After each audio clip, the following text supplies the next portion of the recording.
Just about do, mate. Surely. There you go. That's outstanding. That much talent run around in our own backyard. Ladies and gentlemen, the semi-pros. The semi-pros. Ladies and gentlemen, give it up. Let's go.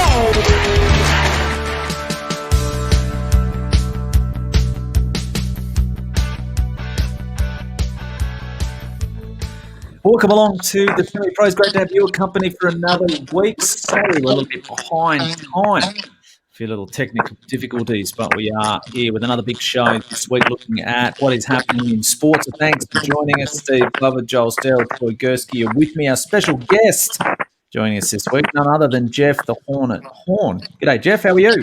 Hey, good, thanks. How are you guys?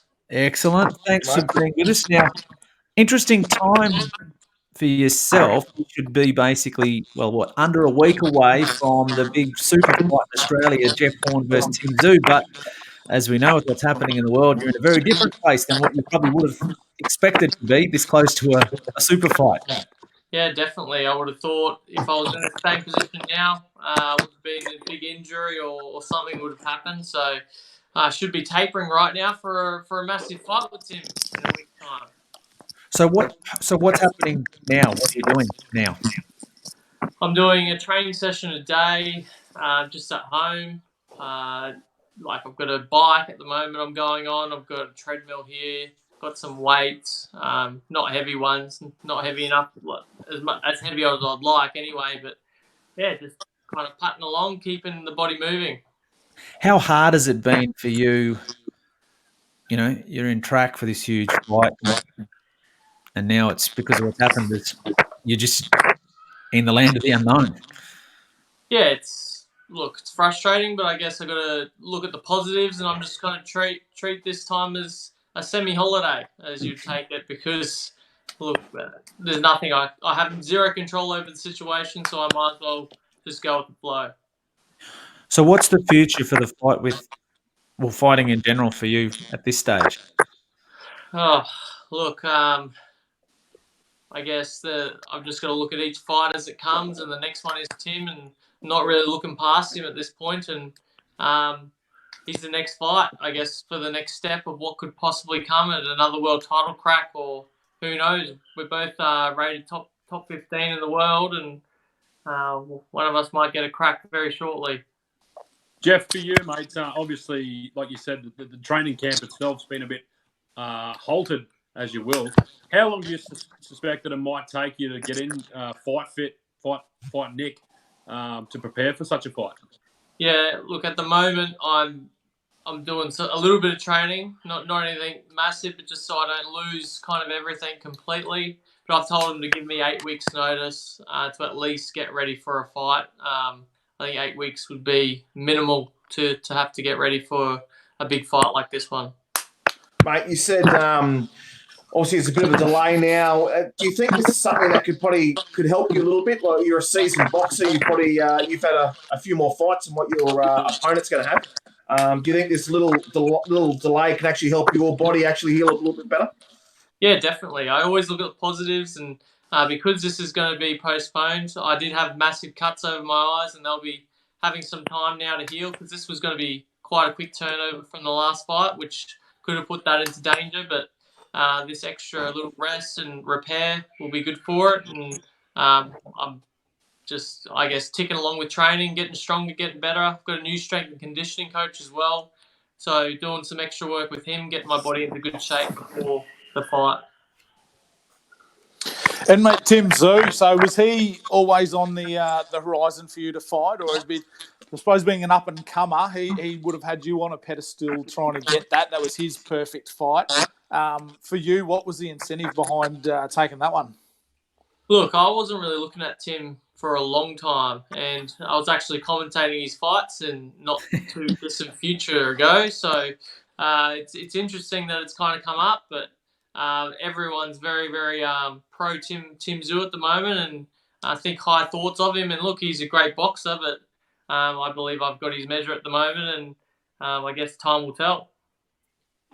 Do you feel, Jeff, Tim's carried along the same line as Zarafa? They've sort of tried to run this all of Australia hates Jeff. Jeff's Jeff's really selfish and Jeff's money hungry and all this sort of stuff. Like, does that, you're sort of with the darling of Australian boxing with what you're able to do with Pacquiao, and now you got these guys coming out with all this sort of stuff. How's that make you feel? Look, it's a bit ridiculous. I guess you got to look at what you would be like in their shoes, and if I was in Tim Zoo's and getting offered the fights that he's getting offered right now, even with myself, I'd be jumping at them who didn't matter what the money would be like. So if I simply just said a 60-40 split because I've done probably more, well, I definitely have done more in my career than he has, I think that's quite reasonable, I think, to ask for. Jeff, if Tim's last name was a different last name, do you think that he'd be knocking the door down as hard as he is? No, not at all. I think his last name's definitely carrying him a lot. I know a lot of fighters that have done big things, well, just as much as Tim at least at this stage of their career, and some even more. And I guess they would never have the recognition that he's getting at the moment. He's a pay-per-view star already. He's doing his own shows on pay-per-view, but good on him. He's used that. His brother, I know Nikita, he was extremely good at boxing, but he gave it away, and Tim stuck at it, and he's doing very well for himself for it. You would have a fair bit to do with him as amateurs yourself, wouldn't you? Oh, a little bit, not too much. I saw Tim in the amateur ranks and did. I didn't really have any fights with him. I saw him fight a couple of times, but didn't really cross paths in the amateurs.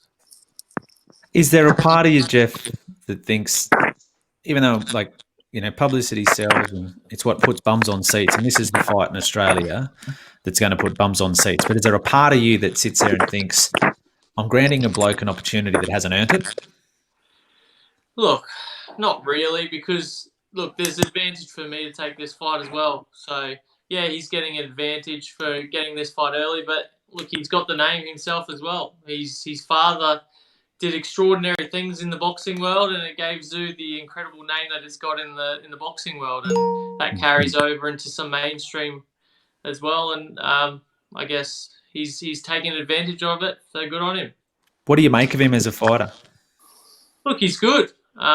He definitely wouldn't be getting this opportunity if he wasn't a good fighter, and he has beaten some good guys. He's beaten Joel Camilleri, that's one I can mention, and Joel was training at our gym for a little while just recently, and Joel's a very good boxer, and he was able to get rid of him. And is this it for, I suppose, local fights for you as well? If you're successful in this bout, is it bigger and better things sort of looking overseas? Yeah, I'd say after this fight, there's no other local fights I would take other than going overseas and taking an international. So I don't think there's anyone else in Australia at the moment that could kind of suffice taking a fight here rather than going over there. Mate, is there ever a chance of a Crawford rematch down the track? Look, I guess it's a possibility. I'd never say it's a definite no. It's just an unlikely fight that won't happen again, but time will tell. Jeff, your style, it's quite unique in itself. Who did you look up to when you were coming through the boxing ranks that you sort of tried to emulate a bit or tried to learn from? Is there any one particular that you sort of watched when you were sort of evolving your own style? Yeah, look, unique is one way to put it, I guess. Very awkward. I guess that's because of Glenn's martial arts background, and he taught me from day dot, and I guess that's kind of woven into my boxing, which has made me completely different than anyone else, which has made me hard to read for them. So I guess that's a good thing for me to be that unpredictable, because that's all about my style, is that broken rhythm pressure fighting. Can I ask, when you talk about Glenn Rushton, now he's another one like during the period where recently, as I said, where Michael Zarafa in particular, his camp, they came after Glenn. They challenged Glenn. They rubbished Glenn, to be honest. They really gave it to him, to be honest, in the lead up to it, and then obviously you also even like not read into it, but yourself obviously after the first loss, and Glenn's always been the way he is. A few things that he said about you eating pizza and Coke and stuff like that. Yeah. But how much your relationship with Glenn Rushton, you stuck solid through everything, and as I said, through all the stuff that's been said and carried on and all the rest of it. But there's obviously a pretty special bond there between you guys. Yeah, look, I've been with him since day one, since I very first threw a punch. So Glenn's a good guy, and he never deserved what Michael Zarafa and his team was saying about him.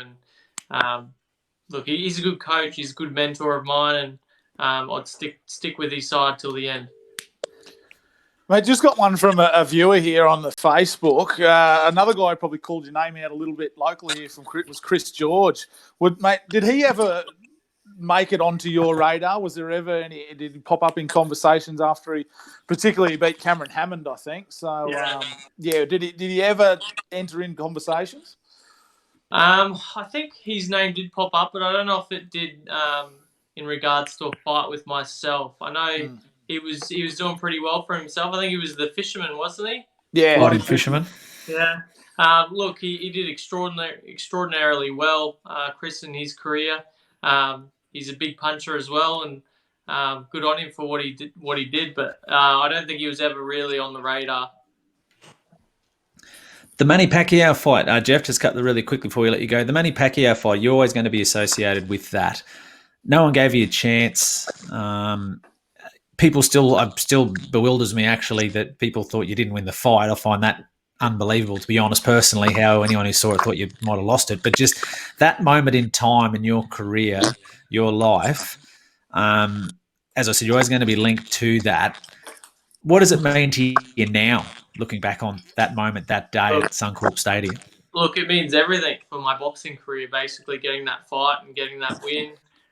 It basically flipped everything upside down. The life has completely changed since that moment, and it's been amazing ever since. And it's definitely been a roller coaster of ups and downs, but I wouldn't change it for the world.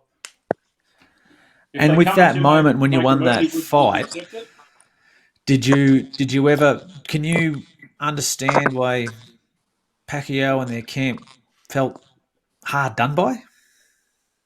Not really. I don't know. I think Pacquiao just kind of listened to a few people in his ear saying you won that fight, and he was just like, yeah, okay, we'll just go with that. They weren't happy with how the fight took place, and I roughed him up a bit, and I guess that's probably what they weren't really happy with. But everything was legal. What was happened? Well, there's probably a few things I probably should have been warned with. I did get warned with a couple of times, but everything in that fight went fine. Yeah. But you felt you won that fight? Definitely. Like, at the end of the 12 rounds, you thought, I've won this? Yeah, definitely. I thought I'd won the fight. I didn't know whether I'd get the decision from the judges, but I definitely felt like I'd won the fight. And what was Manny Pacquiao like to deal with? Like, he's a mega star. The fact that we got him to Australia was unbelievable, to fight our own local fighter. I know just a few things I was involved with it down there. He did things on his own time and in his own way. But what, for you personally, behind closed doors or just anything you had to do to deal with him, what was he like? I didn't have much to do with him, to be honest. Even having stuff to do with him at the press conferences, he was sitting there on these phones, so I didn't get too much of his attention, I think, through the whole process, because he is such a mega star, and I guess he was probably trying to show that as well, that he didn't really kind of care, and we're all small fish to him over here in Australia. Yeah, just on that, Troy asked you there before about a likely chance of a rematch with Terence Crawford. What would be the chance of a rematch with Pacquiao? Has he reached out and said he wants to make amends, or? Yeah, we've said that before. I've said that publicly as well, that I'll take the rematch with Pacquiao, and he's got zero want to do that fight again, and I don't blame him, because it was a war, and it would be a war the second time as well, and I don't think he wants to see his blood again. Would you fight him in the Philippines? Look, I don't know if I'd make it out of the Philippines. I'd have to really think about that one. He's the president. Or almost. So, what about Zarafa? Will we see Horn Zarafa 3? No, it's not a fight I'm interested in. Look, the first fight I probably took easy, and I shouldn't have lost the first one to begin with, but he definitely train harder than I did and beat me in that one, but I thought I made amends in the second one and beat him convincingly. So I showed him my boxing skills. He said I had no boxing skills, but I was able to beat him with the number one fundamental of boxing, which was the jab, and I out-jabbed him very easily on that night. Yeah, no, it was one of the more incredible fights. So for now, it's, I guess, finally for you now, it's like everyone in the world, it's just a waiting game. You don't know, you have no indication when you might be able to fight Tim Tszyu, or like, will that be your next fight, or will you have a tune up before it, or? Look, that's the next fight at the moment. Who knows when it will be, but as soon as we all know that we can get back into the gyms and start training properly, we'll start training for that fight and get it underway as soon as possible. So originally it was supposed to be April 22 up there at Townsville, but we know obviously with everything going on at the moment, and it sure will be a massive draw card. Jeff, just want to say thank you so much to you for joining us on the show. Thanks for giving us some of your time. Apologies, a few technical dramas. There are a few people hanging around waiting to see you, but we do really appreciate you giving us some of your time and being so willing with your time on the show. That's all right. Thanks for having me, guys, and sorry for the people, I guess, waiting, but hopefully you enjoyed it. That's Jeff Horn joining us on the Semi-Pros. We'll take a break. More on the show after the break. Just about done, mate. Surely. There you go. That's outstanding. That much talent running around in our own backyard. Ladies and gentlemen, the Semi-Pros. The Semi-Pros. Ladies and gentlemen, you got the Stower.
In my line of work, I see a lot of kitchens and great renovations on a daily basis. And look, the work that the guys at Weston's do is phenomenal. Like, their attention to detail is definitely second to none. We knew we had what idea we had in mind. We wanted modern, we wanted sleek, and they worked with us the entire way. Their design team helped us, and you know, anything that didn't look like it might have worked well, they helped us rectify and suggested different points that we could take on for the kitchen. So it was great. They were perfect to work with, and we'd definitely do it all over again with them. Bathrooms next.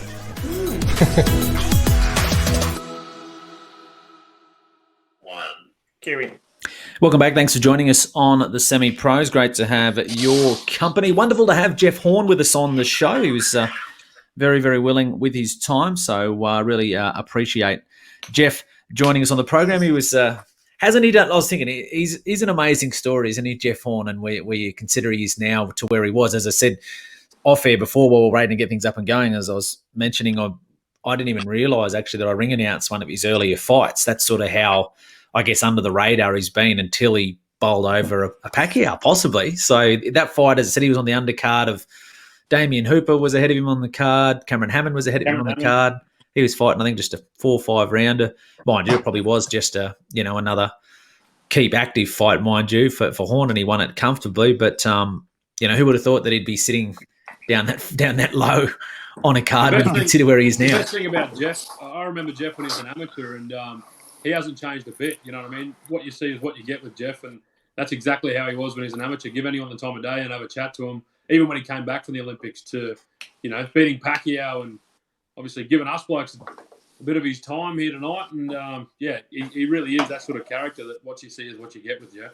Tell you what, sliding doors moment when he fought Pacquiao, isn't it? Incredible. Like, Unbelievable. one path your life goes here, the other path goes here, and look where it's gone now. Unbelievable. Yeah. And I'll be honest, I gave him none against Pacquiao. Negative none. Same camp, mate. I gave him absolutely none too. But as you said there before, I was one of the people in the grandstand going, if he doesn't get this is a rort. Absolute rort. So, no, it honestly, yeah, it was one of those great moments for us in Australian sports. So it'll be interesting to see when he fights Tim Tszyu. But, I mean, he has really flown under the radar. Remember, he came back from the Olympics. No one really knew his name because we were talking about Damien Hooper was the top prospect and a couple other guys. Horn was the best performed Aussie of that Olympics. And no one really knew who he was, just the school teacher from Brisbane. I know he's there. I was saying to Jeff there before, used to clean up on the punt back in the early days too. Even after the Olympics, when he turned pro, he took those steps up in class every time. And sports bet and the likes, they just never ever gave him a chance. I remember when he fought Senior Clement, it was about $4. Yeah, it knocked him out. Yeah, so incredible. So great to have him with us. But so we had a little bit of a delayed kickoff to our program. We're glad that you're with us now. So what's doing, Steve? How's the week? Flat out, mate, like a lizard drinking. What was that? It is, yeah. So full steam ahead. Yeah. Oh, just busy time of the year, mate. Plenty happening. It's good. No sport to watch, so create a few things to do. Yeah. That's the spirit, Troy. Bake a few cookies. Yeah. No, Troy, new addition to the family. Yeah, new addition, mate. Little dog's come along. But, a few teething issues, but nothing you can't handle, I suppose, is it? Nothing you can't handle. Oh, exactly, man. Exactly right. But yeah, that's all good. It's all good. So, keen on your opinion, boys, this week, this circus of the NRL that it's back. They haven't talked to the government. The New Zealand Warriors saying they haven't been told anything. Darius saying, I'm not going to Sydney. Seriously, what's going on? What is going on? It's a circus, like you said.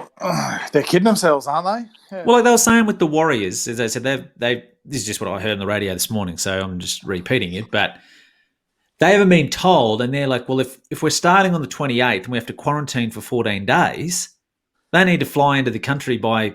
Yeah, they've got 7 days, I think, to get in here. Quarantine 14 days, gives them 3 weeks training before they play. Yeah. They were bad beforehand. How bad are they going to be if they come over here? I took them. Might change them, mate. They might be good. Exactly. It might work in their favour. Fresh. Yeah, could be. But they're they're kidding themselves, aren't they? Like, you can't go more than exercising 2 people, like if you live with them in the park, can you? But they can turn up and play a game, a sport, run into each other. Yeah. Like, and I know it's everyone would love to see it in the NRL, but they can't make their own rules during this to suit themselves, and I think so. No, isn't the cross code just sitting back, rubbing their hands together? The AFL sitting, going, "You bunch of idiots." The NRL are coming out making all these promises, and the AFL are kicking back, waiting for it to all settle. They'll come in afterwards. The stupidest thing they did, they come out gung ho and just said it, and then they're like, "Well, how's this going to happen?" They're like, "Oh, I don't know. It's going to happen." But I don't know how it's going to happen, but it'll just happen. May 28th, we'll just turn up somewhere and play a game of footy. There was no details into it, no nothing.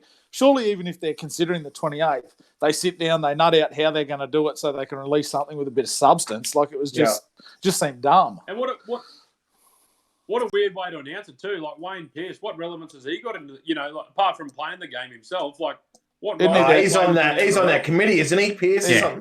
There's the head of the whatever they call Apollo committee, whatever they call themselves. Yeah. Apollo Creed. That's what I mean. It's not even the NRL announcing it. It's some committee, some subcommittee making the announcement. Yeah. Strategic committee or something. Strategic sort of moving forward. But anyway, so he's the chairman, I think. So yeah. So I don't know. It's unbelievable though. So he wants to get him back on the field so his son gets a premiership, lifts the cup this year. He doesn't play for Para. Jeez. Well, that's what you reckon. You reckon that's his motivation? So the Knights can has to be win the comp. Absolutely, that's it. Morals. Yeah. Just while we're at it, I just want to add in that those that are on our Facebook Live, thanks a couple of the comments that have come through. Phil Curry, good friend of the show, said well done to all. Blake Anderson, cracking interview, lads. Michelle Stower, really enjoyed the interview. Troy Clark, awesome interview. A couple of double thumbs up from Russell Cook. Bailey Notiff, we had on the show a couple of weeks ago. Any chance I can get a semi-pro shirt but smaller than Steve's? So, well, that's Any chance Bailey could have got the move home the other day? Jesus, Bailey. Yeah. I said he steers us into a couple of isotopes next time before the price Gets a shirt. He'll pay for his own. I'll cut this one in half. Stitch it down the middle, and give it to him. So. and sign it. Shane Mogg on board said, "You guys step it up every week. Interviews just getting better and better. Good on Jeff." For giving his time on the show. So thanks to Shane there as well. So how about we're blessed by the great Boombino himself, Chris Franklin, part owner in the Boombino, who won yesterday. He's on board. Won well too. Oh, he backed it place only. That's enough for Rock of the Week. Sorry, Chris. Did he? Yeah. Place only. Place only. Really? Mate. Smart Your own horse. God. I'll tell you, there's no one going any better on the punt than my sister, your better half, Karen. If anyone, she's flying on the punt. Just been telling Joel this. No, that's what I was going to say. She's been keeping it to herself, I tell you. Smart.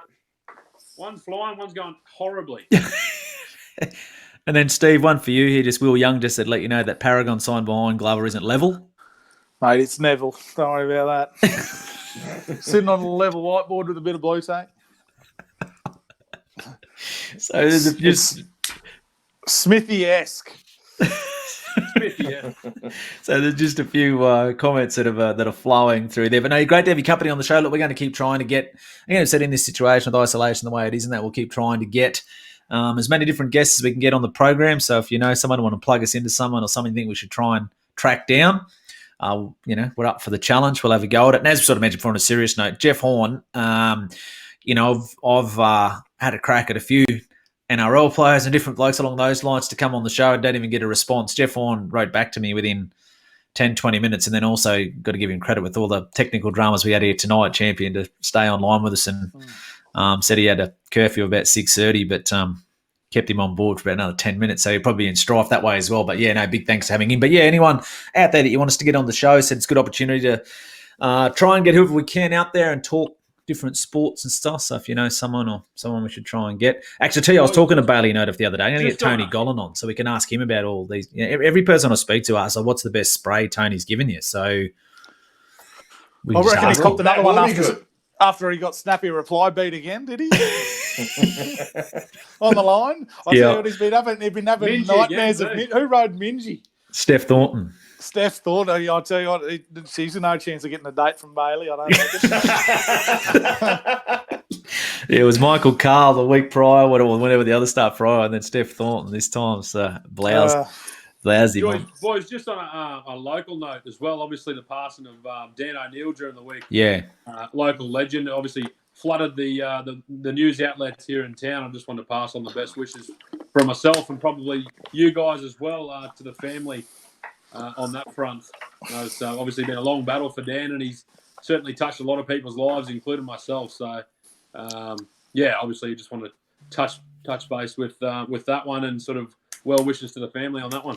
Yeah, no, well said. It was it's been a sad couple of weeks actually, just from a local sporting front. You talk about that Daryl Gollan a few weeks ago, and now Dan O'Neill, amazing bloke. Dan O'Neill, he's another one of those guys. I think it's an overused statement when people say, "Oh, he didn't have an enemy in the world," but that bloke did not have an enemy in the world. He was an incredible athlete. I remember when I was younger, so about 14, 15, I was doing a bit of cross-country running. So I used to go up to Mount Lofty to run around the track up there when we lived down the road. So I used to roll up there, and there used to be this bloke running around there barefoot carrying 2 watermelons on his shoulders. And I was like, who's this lunatic? Like this, I had no idea who he was. And then anyway, the old man came up with me one day and they started talking to this said lunatic that's running around the oval barefoot carrying the watermelons. And then it's Dan O'Neill, told me the whole story about him, et cetera, et cetera. And then, Joel, you probably remember when we had the group of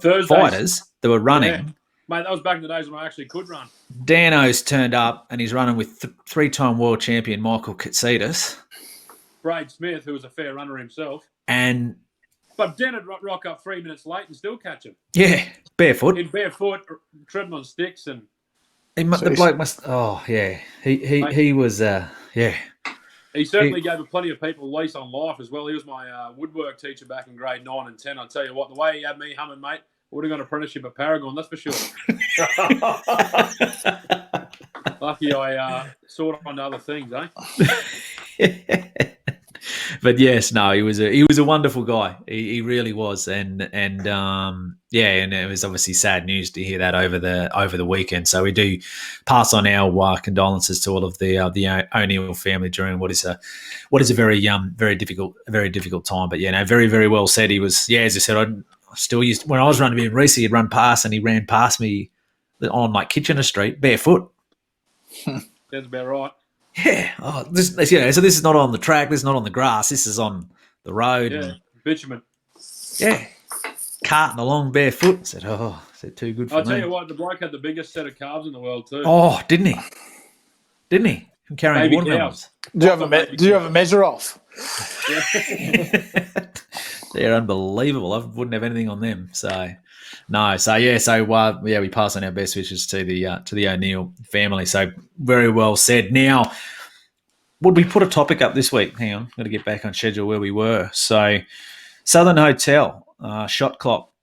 Shane Moggs on board, so great to have him join us as well. Southern Hotel got some amazing deals out there at the moment. Takeaway. So we talk about supporting local. Jump on to the website. I share a lot of them via our Facebook page, but have a look there and make sure that you have a look at just the special they have there. Thanks to Will Young, who just sent me a message through there to say inside joke, but I'll tell that that you didn't pronounce athlete correctly. Will tells me, so thanks for that, Will. Athletic.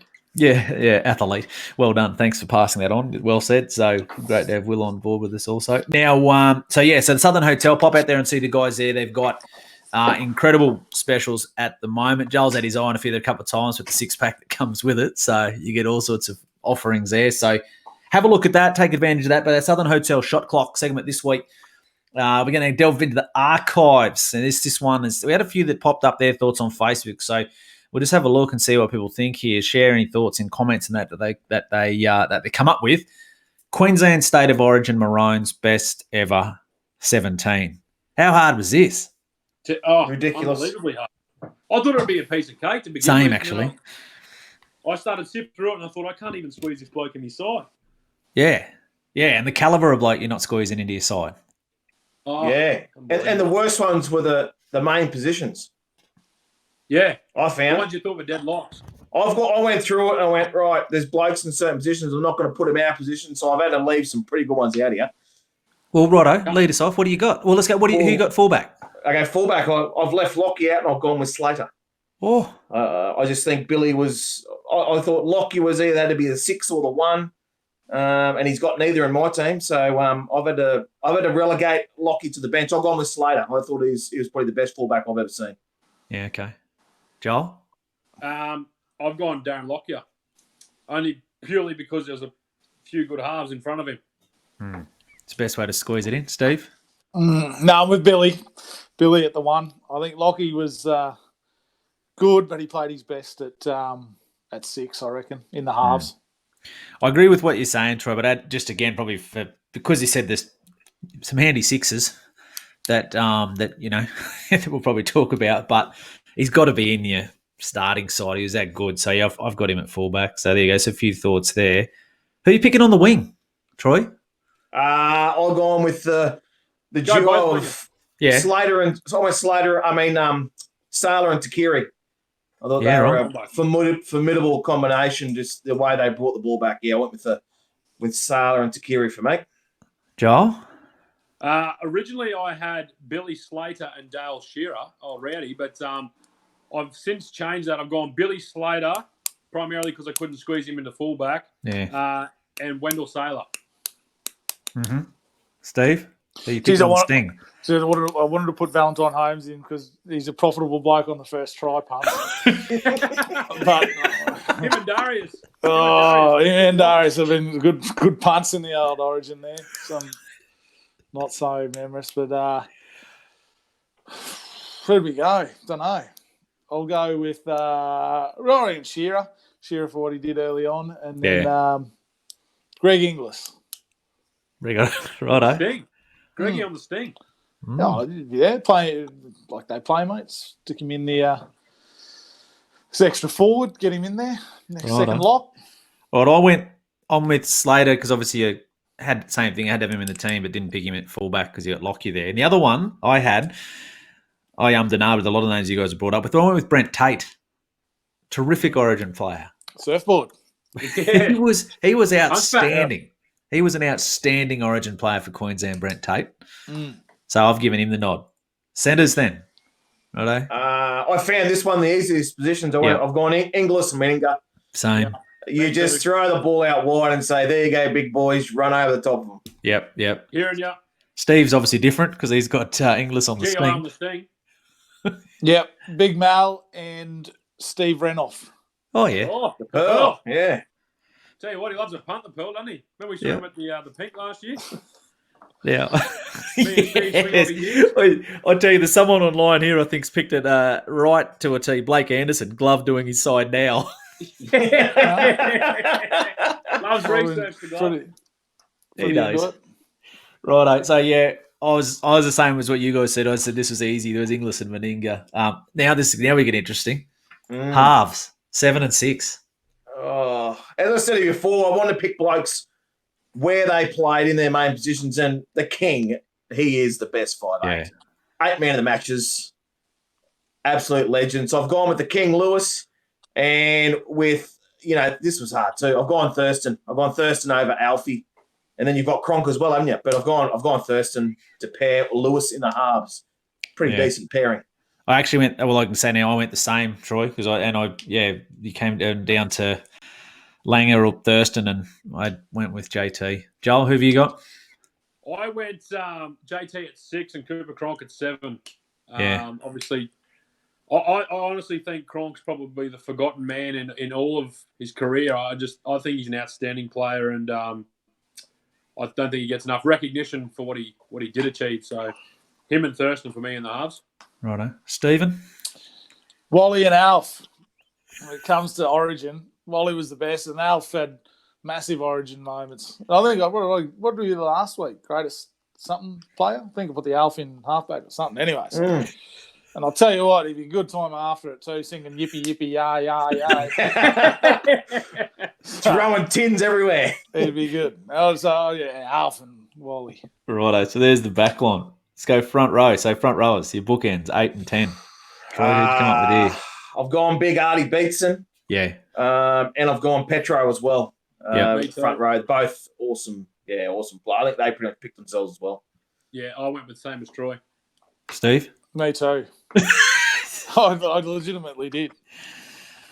Righto. I went slightly different. I went Beatson, again, same reason everyone saw it, and I threw in the old Toowoomba, Steve Price. Again, I thought he was outstanding at Origin level. Like, I mean, there was him and Petro together, but Petro used to often sort of get, I thought, a lot of the, the plaudits and the raps and stuff like that. And I kind of think, sort of like what you're saying, Joel Cooper, was that Price is often a forgotten man. I tell you, your mum's right up your what, Joel, no Wally.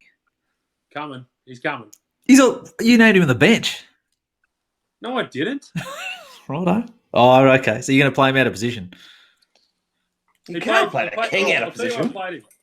We'll get there. We'll get the first ever Origin game at lock, and that's where I've picked you. Who's your hooker?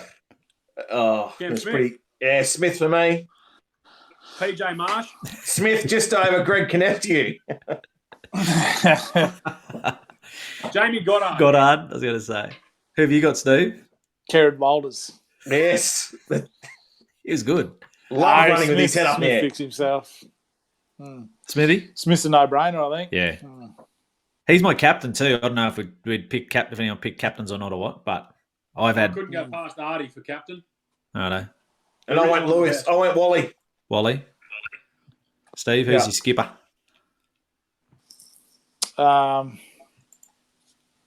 Probably Smith. Smith. He's winning his captain, isn't he, of all time? Isn't he Queensland's most winningest Origin captain? He's done everything. Mate. He's the man. Righto. Back rowers. Who are you picking? Who's your 11, 12? I've gone with the Raging Bull, Tallis. Yep. And I've gone with a bloke who just always stood up at Origin time, Crocker, Mick Crocker. Yeah. Yeah, fair. Real fair. Yeah. Righto. Joel? I've gone Big Gordy and I've gone Gene Miles. Yeah, same. Couldn't pick him in the centres, Gino, with the other two, so I had to slot him in there That's right. somewhere. Squeeze him into the back row. Steve, what do you got? Gonna go Tallis and Gilmeister. Yeah. Oh, yes. Yaks. Yeah, fair enough. Yeah. Well, that lot of thought's gone into that, and that's I tell you what, that's a tough one, a tough call to make. Julie. Very tough call to make. Righto. Lock. Wally. This bloke was a gun. Bobby Linder. Yeah. Legend. Absolute Champion. legend. Yeah. He was an easy one for me as well, actually. Yeah. Bobby Linder for me. Righto. And Joel, you've got the king playing lock I've got on the King, scrum. mate. Ball playing lock.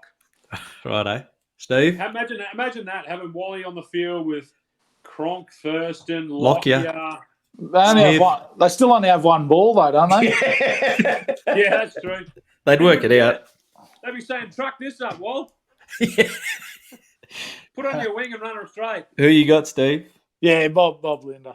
Yeah. Yeah. We should have went to Steve first with all of his selections. Yeah. Right, let's go. Your bench. Who's on the bench? 14, Bench. 15, 16, 17.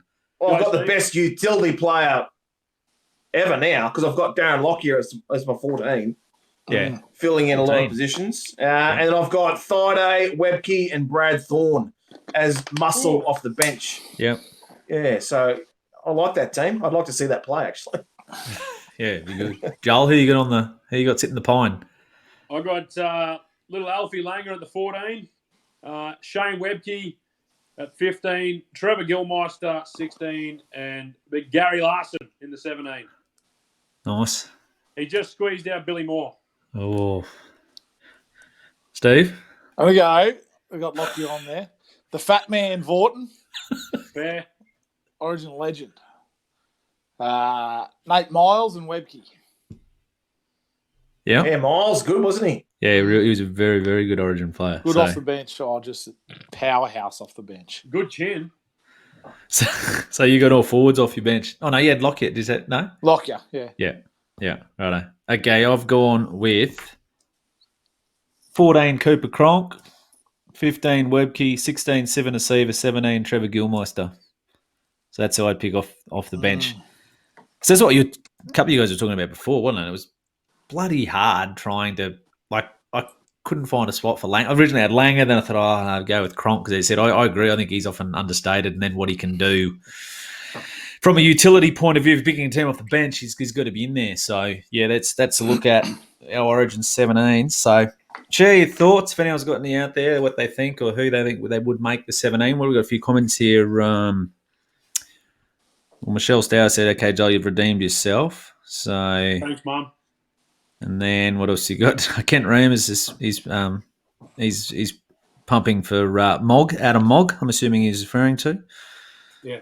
Yeah. Was good. Shane Mogg's thrown a case ball for Billy Moore. Joel Seaby said the axe has to be in the second row. Yeah. So there's a few there. So a few good choices to make out there. Who's your coach? No one think of that.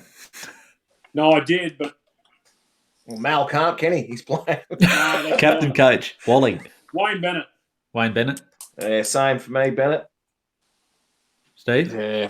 They have to be Bennett if Fat Man isn't captain coach. Well, I've gone with your man. That's because you picking players. So I'm going with Paul Vorton. Seriously, winning that series in '95, the greatest sporting miracle the world's ever seen. How that He team... can't fly this team under the radar, but True. No, that's right. Fatty's Neville Nobodies. Imagine what he could do with this squad. What he did with those bunch of nuffies. not much. He just sit there and smoke cigars and drink beer. Just let him play. With Choppy. And Choppy's got to be manager, doesn't he?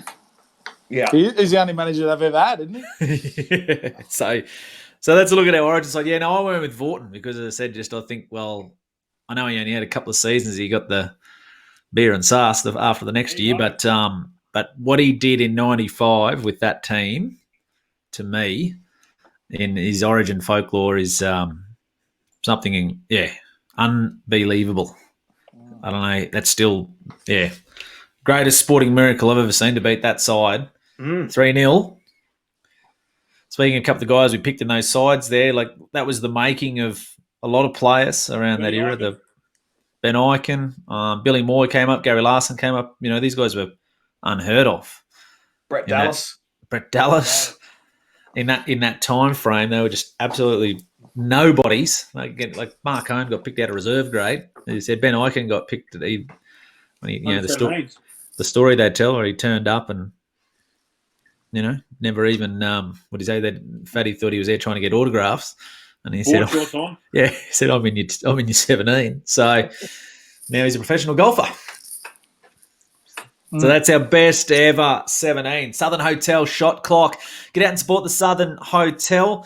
Have a look on their menu. Jump onto Facebook. All of the info on what special they have going there. All the information on how you can order online. All the information on how you can get home delivery. Everything along those lines there. So support those who support us here in the Semi-Pros. The Southern Hotel, our shot clock sponsor. Also, if we get our tipping comps back up and running and our fantasy super coach up and running, they, of course, one of the prizes there was $100 vouchers from the Southern Hotel. So thank you very much to the Southern Hotel. And again, as we said, jump onto their Facebook page. We share a lot of their stuff. They've got a lot of great specials there at the moment. So whilst they can't open the doors in what it used to be and in the format, obviously, that it was, but now they are offering, obviously, a takeaway there. So while it's not the home for live sport at the moment, it is most certainly a great option for a takeaway meal. So jump onto their Facebook page and have a look at all the details there.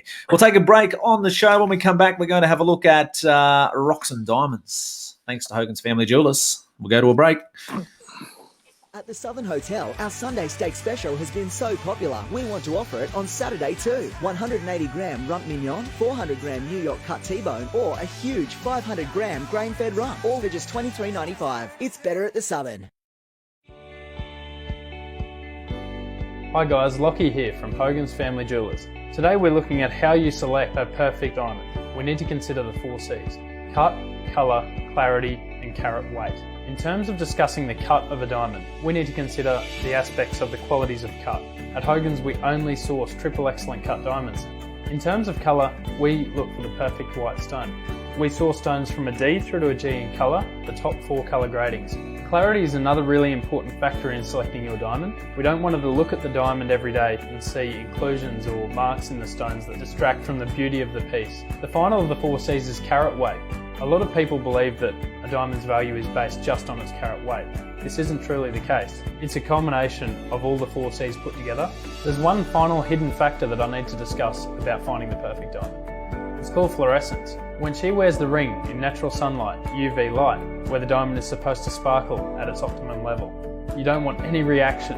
You don't want the diamond to go foggy or a milky colour or even a little neon blue sort of tinge through the diamond. This is why we only sell nil fluorescence diamonds and make sure that diamond stays crystal clear whether you're indoors or outdoors. There'll be no reaction to natural sunlight. Fluorescence is one of the largest factors of devaluing a diamond. Be careful. Out there you might find diamonds that seem cheap, but truly they're going to be cheap for a reason. At Hogans, we prefer our clients to experience superior quality diamonds. We only source the highest grade of GIA certified diamonds. That's the Gemological Institute of America, the harshest grading lab in the world. Some of you may have done some research on diamonds before and may fully understand the 4 C's.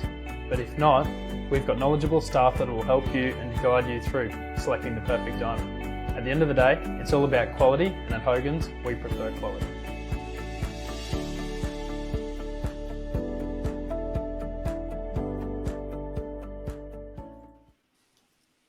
Welcome back. Thanks for joining us on the Semi-Pros. One of the comments coming through here, probably a very valid one. Can you post the teams somewhere? Steve, you remember yours? Certainly do, mate. What is it? You want to run us through it? We'll run through them. Slater, Inglis, Meninga, Renoff, Shearer, Lewis, Langer, Sivanasiva, Smith, Beatson, Tallis, Gilmeister, Linda, Webke, Miles, Lockyer, Vorton. Coach? Bennett. Troy, you got yours? Slater, Sailor, Inglis, Meninga, Takiri, Lewis, Thurston, Beatson, Smith, Sivanasiva, Tallis, Crocker, Linda, Lockyer, Thaiday, Webke, Thorne. Followed by the coach, Bennett. Joel? Yeah, Lockyer, Slater, Inglis, Meninga, Sailor, Thurston and Cronk in the halves. Big Artie is the captain. Cam Smith, Petro Sivanasiva, Gordy Tallis, Gene Miles, and Wally rounding out the pack. Alfie Langer, Webke, Gilmeister, and Larson on the bench with big Wayne Bennett, captain, coach. As the coach.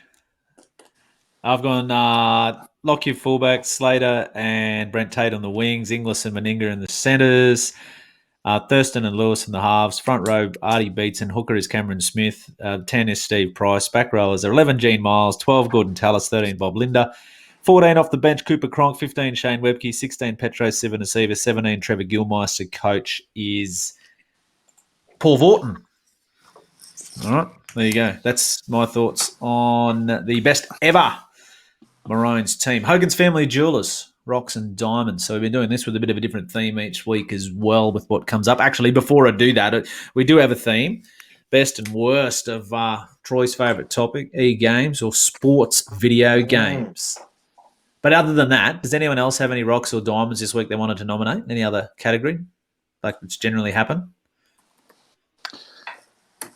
No. My brother's mate who backed that thing to place only when he owned it, so that's probably worthy. Well, you got plenty of prize money with first. Maybe that's why they're looking at it. So, but anyway, righto. So, sports video games, best and worst. I'll go first. Rock being worst, diamond being best. Rock Ashes Cricket 2013. It was that good. I think it was out for about 3 days and they ripped it off all the shelves. So it was half broken. It was all glitchy. Terrible bloody graphics. Massive black eye for the great game. Ashes 13. Is your worst off, righto. Steve, what do you got? Oh, back when you had the old Atari with the 136 built-in games, did anyone play that boxing game on there? So it was just the circle with two arms out the side, and you had to play like this. I was shit at it and got pumped by my cousin every time, and I hated it. So it's a bad game. Yeah, shocking. So what's your best then? My best? Are we doing the best now? Righto. Oh, yeah. Oh, righto. No, okay. My worst was it came out recently. Same thing. I think they ripped it off the shelves. The was it the Farlap racing game? Oh. Did you buy it? No. That was how bad it was. I normally would buy something like that anyway, and I had a look at it and saw watched a bit of it on. Horrendous to have a horse's name such as Farlap attached to a game of that standard was awful, horrible. Rock. But it's funny you mentioned there's some games like you think about it back on the old Atari or original Nintendo. Do you remember Double Dribble on the original Nintendo? Oh, E.T.'s Rugby League on the old desktop. Games like that. Oh yeah, that actually could get another one here for a winner though. I'm going back before Nintendo. I'm going Commodore 64. Oh yes. Oh. The old man won one from sales or something. Must have bought a oil or something. We got this Commodore 64 with the old paddle joystick. We had to smash this thing, and you had to press the buttons. Yeah. Decathlon. Used to have very sore hands from playing decathlon. And my brother would pump me every time. He'd win every time. So I had a decathlon. Decathlon. That's the go. Great game. We used to have an athletics one that used to play. It might have been Olympics. It was on the old Super Nintendo. But to cheat, because you had to press AB really quick. Yeah. You'd get the old battery out and you just rub it. Yeah, exactly. No, I know the one you're talking about. Or there was also one of that there was an arcade version of that. You go down to the old local arcade when they existed, and I think you needed same thing to hit A and B really, really fast. If you got I think it was like a deodorant cap, same sort of effect, like the battery, just a bigger version. And just because I think it was you build up some large speed. Scale. Yeah, exactly. Right, best ever. This is interesting. What do you got? Who wants to lead us off? Arcade games though, or is this just purely like on your game station? Well, just sports mate. games. Sports video games. Kent Reamer's just nailed mine. NBA Yeah, Jam. I saw that. It's the best. Boom, Jeez, it was- shaka, lugga. But you know what? Actually, I was that excited. They remade it. Like for like NBA. Actually, it was NBA Hang Time was very similar to it, which was fantastic. But they remade NBA Jam, and it was nowhere near as good. But yeah, the original was unbelievable. It was. Great game. So you're running with that? Yeah, NBA Jam. Yeah, 2-on-2. Yeah. And you got the old cheat codes for the hotspots. Yeah. Outstanding. Cracking. Troy, what do you got? I'm going an old one, rock and roll wrestling.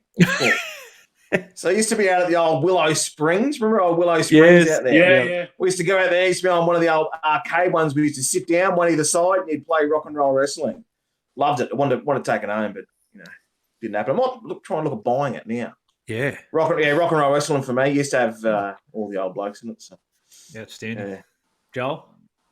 I don't know if this is going to be yours, James. Probably will. Final furlong. Is that yours? Yep. Keep going. I'll leave it to you then. Fight Night Champion.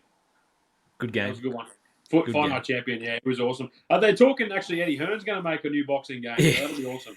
That'll be awesome. But I'll let you piece the resistance, mate. It's a ripper game. Final furlong, Steve. You remember it very well also. So, outstanding game. How good was it? You'd jump on the horse and away you'd go. Power cards down at the Goldie.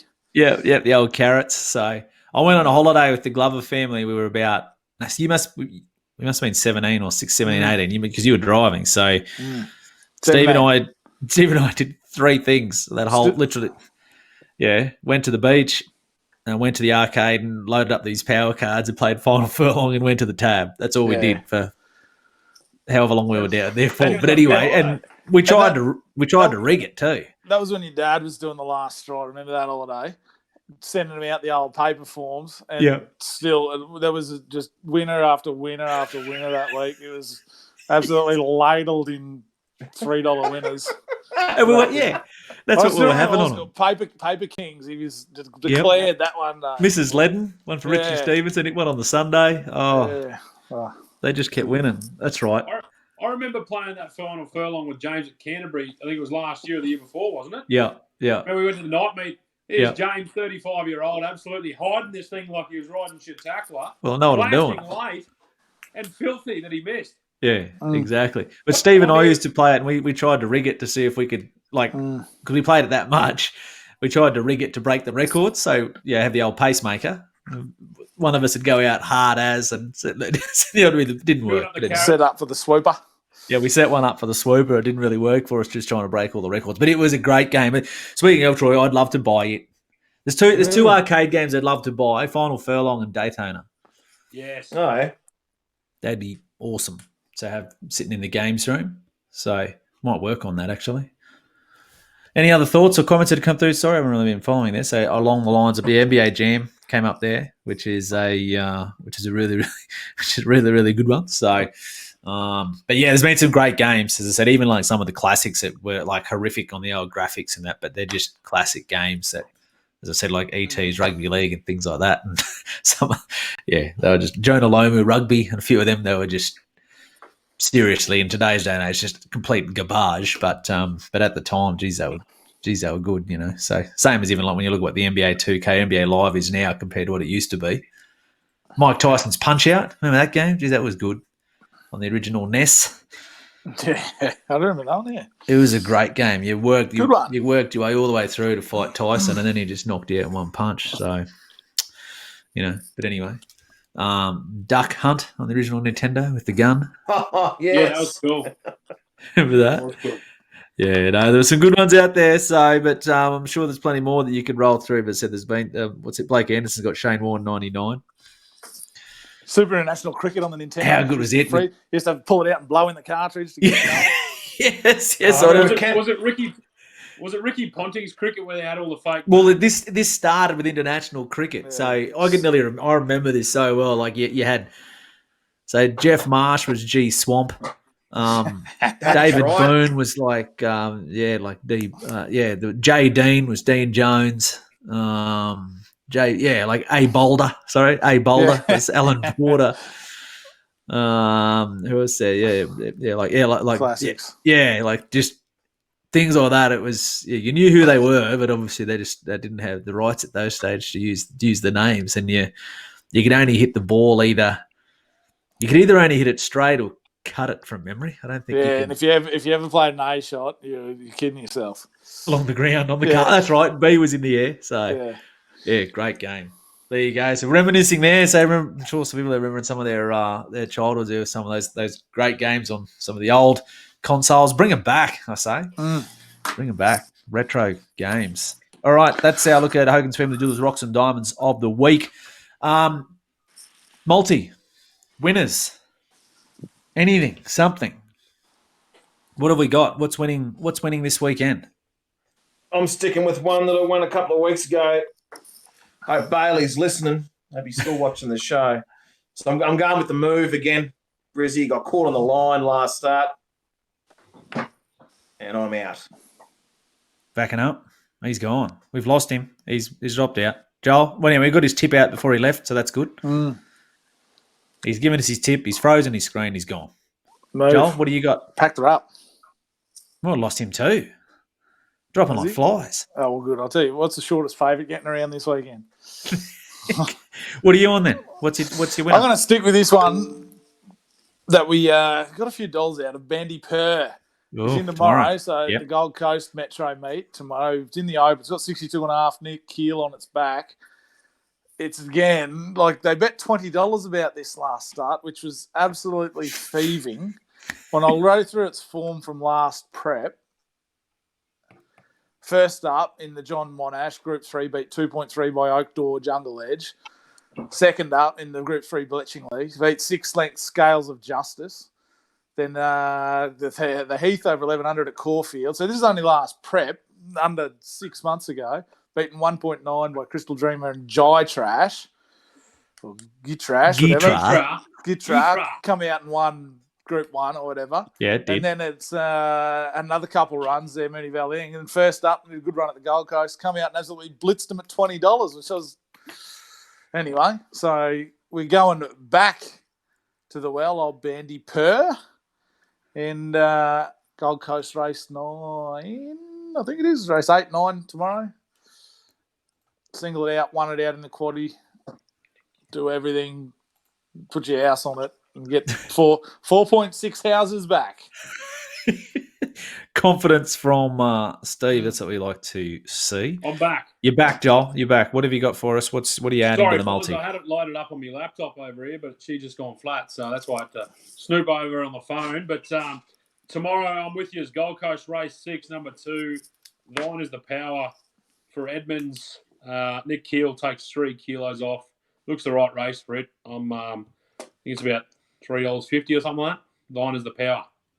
He's got a fair book, Nick Keel. He's got a I'll fair tell you handy. what, Toby and Trent Edmonds are just absolutely dominating that Gold Coast circuit. Aren't they having a filler? Yeah, going well. I want to be on. I've got to find it now. I had it before.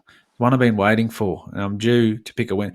I've had the best run I've had on the punt in my life, and I haven't been able to pick a winner on this show. So that's sort of how we sit. But Ocean X is the horse's name that I'm trying to find. I don't know where it. Huh? Is it in Melbourne? No, Sydney. Yeah, but it pops up in the right sort of race finally. Here it is. Yeah, so I found it, right? So it's in the 6th. So it's race 6, horse number 9, Mick Price. Michael Kent is the other trainers of this horse. Now it's come to Sydney, this preparation. So won the Matriarch last prep.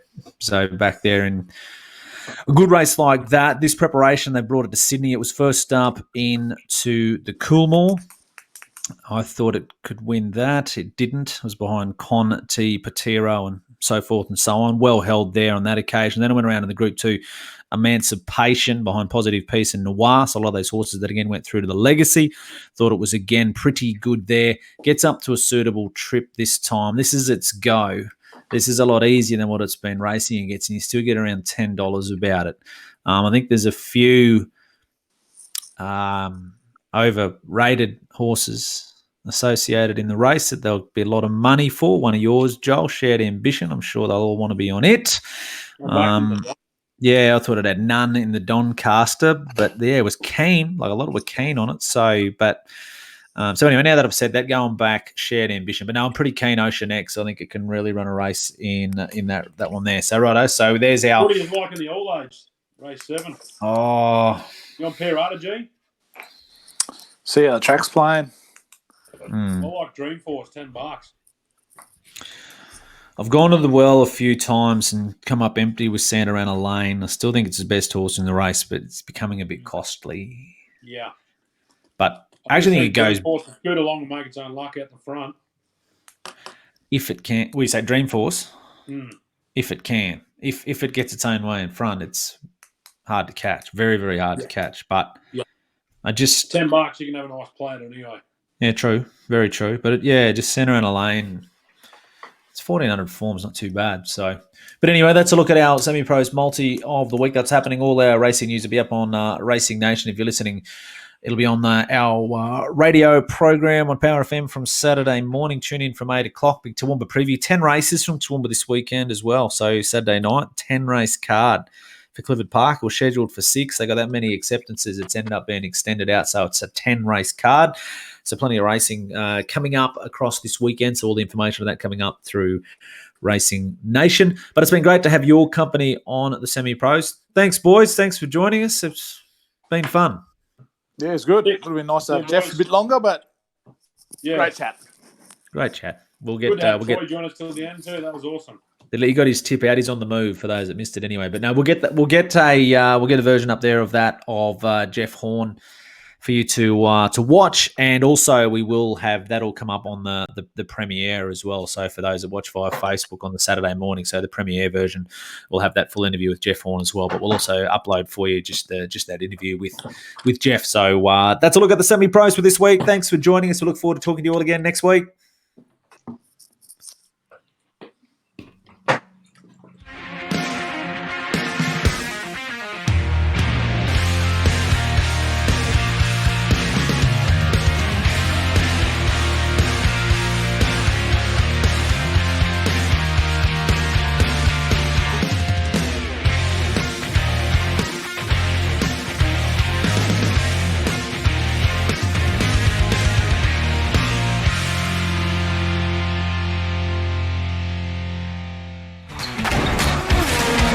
Just about do, mate.